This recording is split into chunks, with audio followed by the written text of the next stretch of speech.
The turn of the millennium approached, a moment steeped in both excitement and apprehension. As the year 2000 loomed, a silent threat known as Y2K emerged from the digital shadows, promising to unravel the very fabric of our modern world.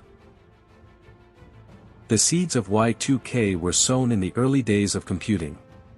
To conserve precious memory, programmers adopted a two-digit format for years, like 99 foot instead of 1999.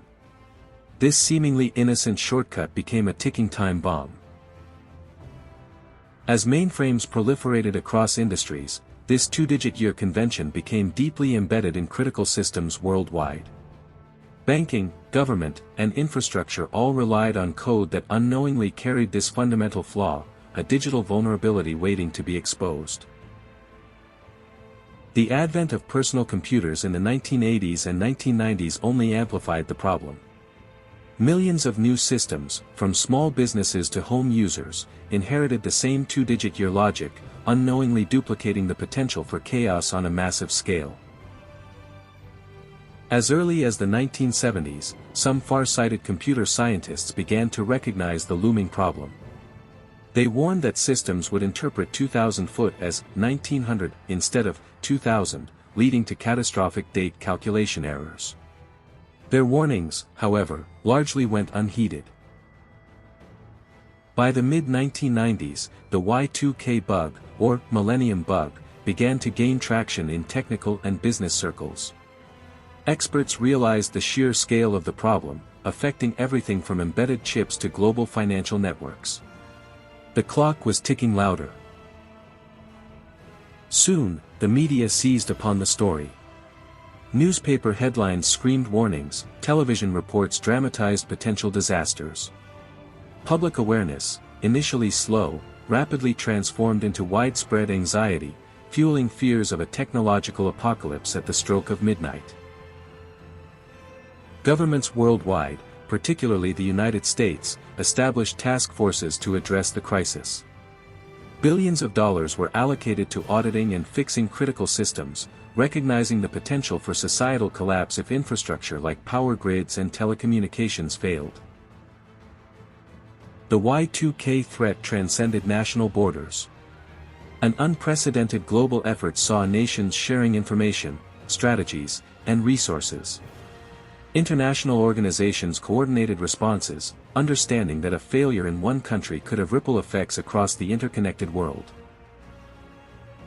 Behind the scenes, an army of programmers worked tirelessly.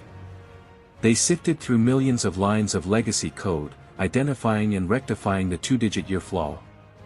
This monumental debugging effort was a race against time, with the millennium approaching rapidly.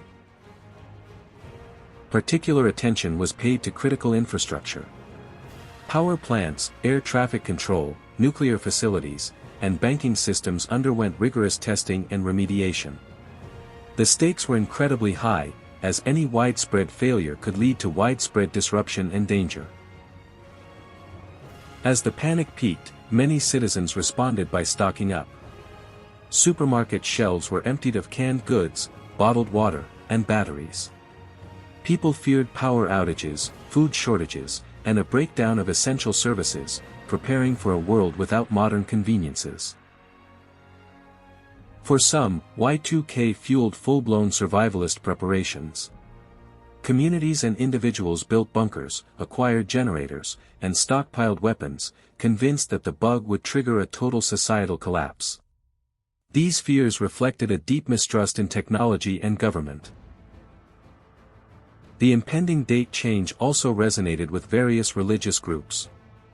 Some interpreted Y2K as a sign of divine judgment or the fulfillment of biblical prophecies, seeing the technological collapse as a precursor to the end of days.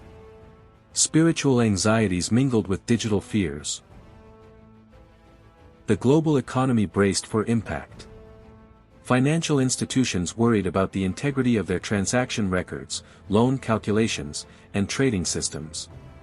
Experts feared a worldwide market crash if banks and stock exchanges failed to correctly process the date change. Perhaps the most dramatic fears centered on air travel. Public imagination conjured images of planes falling from the sky as navigation systems failed. While authorities assured the public, the underlying anxiety about such a critical system was profoundly unsettling. As December 31, 1999, dawned, the world held its breath.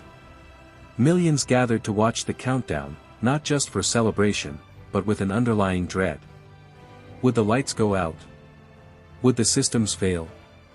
The fate of modern civilization hung in the balance. The first nations to cross the dateline into the year 2000 were closely watched. Samoa and New Zealand passed midnight without significant incident. A collective sigh of relief rippled across the globe, but the biggest tests, in more complex nations, still lay ahead.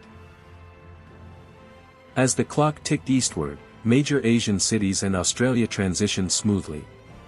Celebrations erupted, and reports confirmed minimal issues. The growing confidence suggested that the extensive preparatory work had largely succeeded, alleviating some of the global tension. Europe, with its intricate network of interconnected systems, also passed the test. Major cities like London, Paris, and Berlin reported only minor, isolated glitches. The world watched with increasing optimism, daring to believe that the worst had been averted. Finally, it was North America's turn. As midnight struck across the United States and Canada, the world collectively exhaled. Despite widespread fears, power grids held, banks operated, and planes remained safely in the sky. The predicted digital Armageddon simply did not arrive. In the aftermath, the Y2K bug was largely a non-event. Some minor glitches occurred, a few parking meters failed, a handful of DVD players reset. But the widespread catastrophe predicted by many never materialized, a testament to years of diligent preparation. Many questioned whether the panic had been overblown. Critics argued the threat was exaggerated, while experts maintained that the absence of disaster was precisely because of the immense, proactive effort. The quiet millennium was a hard-won victory. The Y2K panic left a lasting legacy. It highlighted the critical importance of robust software maintenance, cybersecurity, and global cooperation in an interconnected world. It was a wake-up call, forcing humanity to confront its growing reliance on digital systems. The Y2K story is a powerful reminder of humanity's capacity for both fear and foresight, a moment when the world held its breath and ultimately prevailed. The dust settled, revealing not chaos, but a clearer path forward in the digital age.